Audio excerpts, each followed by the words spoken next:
M. Cloître.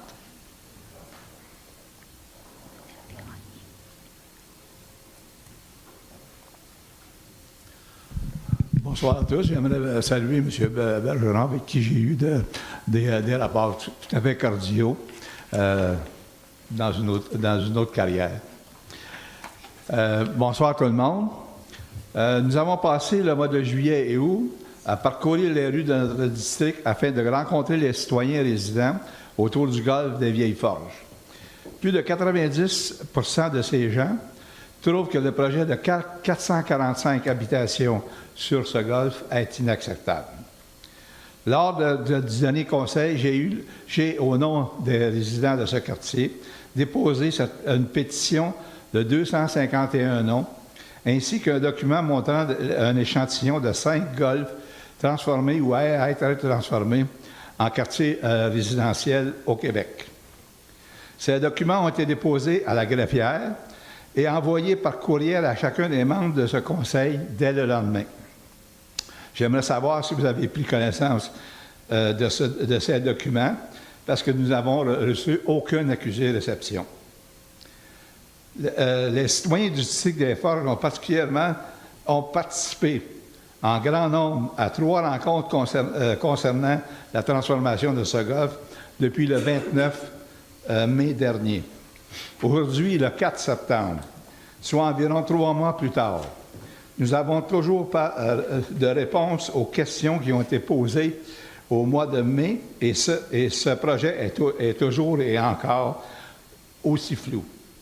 Pendant ce temps, les arpenteurs font leur boulot sur le terrain et plantent leurs piquets selon, semble-t-il, le schéma d'aménagement défini par le plan directeur Club de golf des Vieilles Forges, Ville de Trois-Rivières, sans se soucier de quiconque.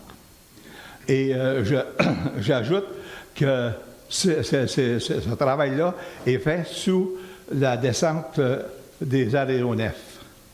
Nous aimerions savoir quand le projet de règlement sera déposé, en plus des questions que je viens de vous poser. Robert. Tout d'abord, est-ce qu'on pourrait vous entendre à la télévision? Parce que je sais qu'il y a des gens qui l'écoutent. Il faut comprendre qu'au dernier conseil, il y a eu avis de motion qui a été entériné par l'ensemble du conseil de ville, en lien avec 4 énoncés sur cet avis de motion-là, pour une modification réglementaire pour laquelle les élus, puis également certains fonctionnaires, vont créer un nouveau comité qui va s'attarder sur l'avis de motion qui a été déposé.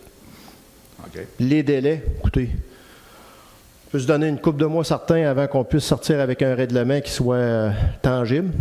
Il faut prendre le temps de le regarder. Et il faut penser que ça ne se fera pas juste uniquement pour un golf en particulier, mais bien tous les terrains de golf pourraient être susceptibles d'être modifiés en termes de modification résidentielle, dans ce sens-là. Je trouve très sage que vous adressiez à tous les golfs, parce que je suis convaincu qu'il y en a d'autres golfs qui vont fermer. Oui. Tout à fait. Tout à fait. On sait qu'à travers le Québec, tous les golfs ne sont pas rentables. Ah oui, vous avez raison. Monsieur le maire, si je peux me permettre. Oui. Concernant les réponses, les questions que les citoyens m'ont posées, vous avez une page web dédiée sur mon site Internet. C'est 100% des réponses qui ont été posées, des questions qui ont été posées ont une réponse sur le site. Fait que je suis un peu surprise de votre intervention en ce sens-là. OK. J'espère, M. le maire, que vous n'avez pas des muscles un peu trop raides à la suite à la tonte. Merci.